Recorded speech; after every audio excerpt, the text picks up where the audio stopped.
Olá, pessoal! Sejam bem-vindos a mais um vídeo aqui no canal Plataforma Moretti. No canal são apresentados assuntos referentes à engenharia agrícola. Eu, Isabela Zanottin, sou graduanda em engenharia agronômica e hoje trago a vocês o assunto referente a motores de corrente contínua da disciplina de eletrificação rural. Bom, primeiramente, vamos falar o princípio do motor.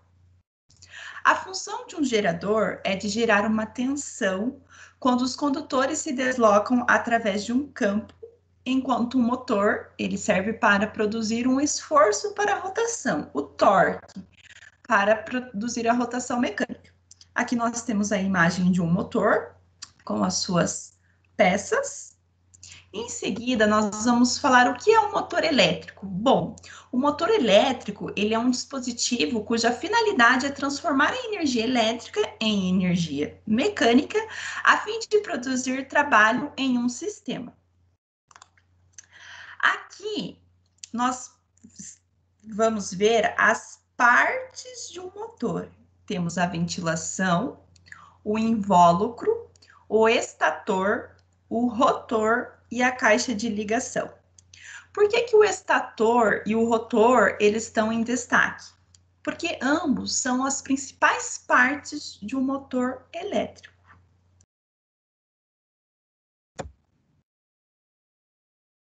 Classificação dos motores elétricos.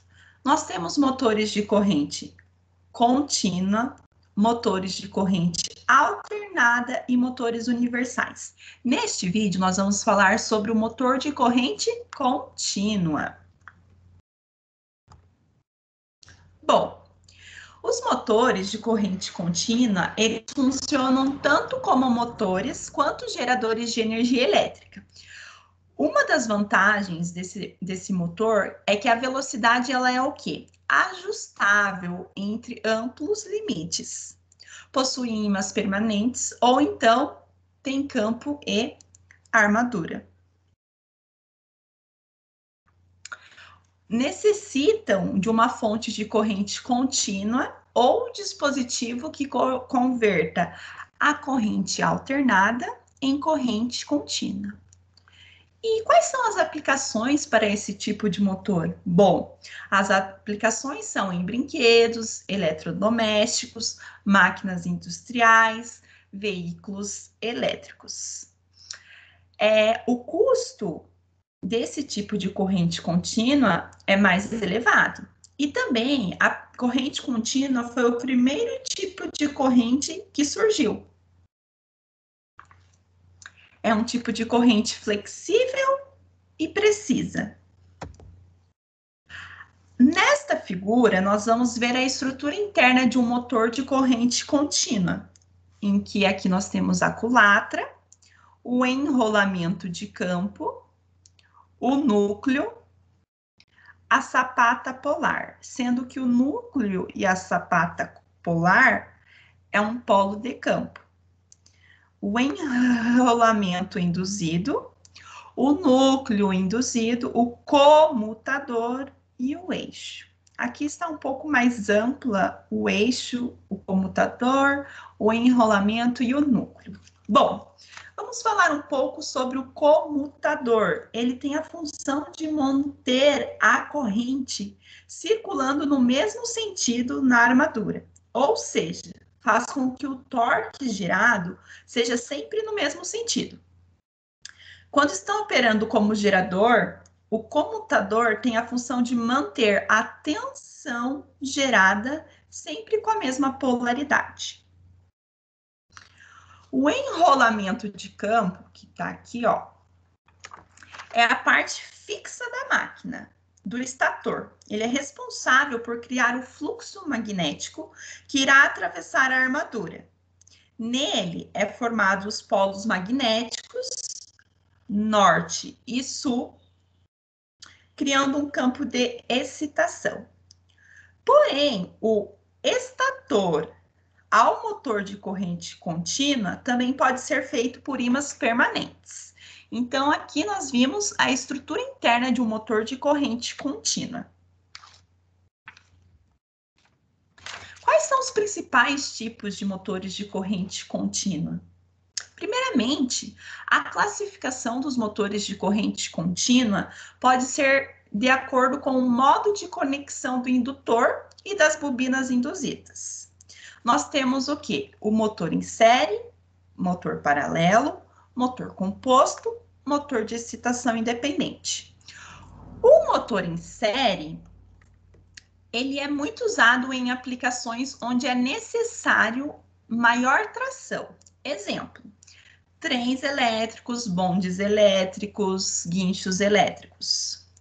O motor paralelo ou motor de derivação, motor chute, destaca-se pela fácil regulagem e a sua velocidade é um tipo de motor usado em máquinas, ferramentas, esteiras e elevadores. Então, é fácil a regulagem do quê? Do motor paralelo, da velocidade. O motor composto, ele mantém firme a sua velocidade ao estar operando com carga. Isso é bem interessante. Ele é muito utilizado em acionamento de máquinas que são submetidas a bruscas variações de cargas, como prensas e tesouras mecânicas.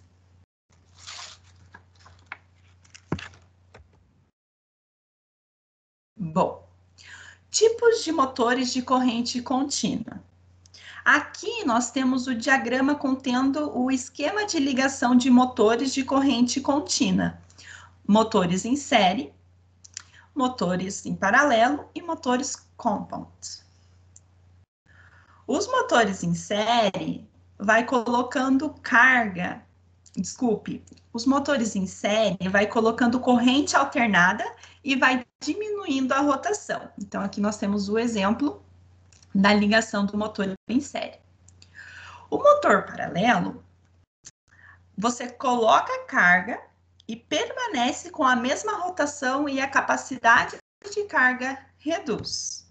Então, novamente, o motor paralelo, motores paralelos, coloca-se carga e permanece a mesma rotação e a capacidade de carga reduz. Os motores compound ou misto, eles se destacam, que são esse aqui, ó. Eles se destacam pela boa capacidade de carga e sincronismo. Escolha de motor elétrico, do motor elétrico, corrente contínua. Então, essa tabela aqui nós tiramos lá do manual do professor Moretti, que é a escolha do motor de corrente contínua, levando em consideração o quê? A velocidade aproximadamente constante, semiconstante e variável. Então, nós temos a condição e o tipo de corrente contínua. Na primeira condição aqui, nós temos que a velocidade aproximadamente constante, desde a carga zero até plena carga, a escolha do motor é paralelo. Quando a velocidade é semiconstante da carga zero até a plena carga, o motor é composto. Lembrando que o motor composto tem boa capacidade de carga e sincronismo. Velocidade variável, decrescente com aumento de carga, nós temos o motor em série. Aqui estão as referências bibliográficas, dos quais foram retirados os assuntos referente a este vídeo. E uma frase final para vocês é a seguinte: o pessimista vê dificuldade em toda oportunidade. O otimista, ele vê oportunidade em toda dificuldade. Então, vamos em busca de novas oportunidades, mesmo diante de dificuldades que a vida nos traz. Vamos solucionar os problemas, assim como motores de corrente contínua, as atividades que o professor passa para nós, né? Solucionar. Muito obrigada e até breve.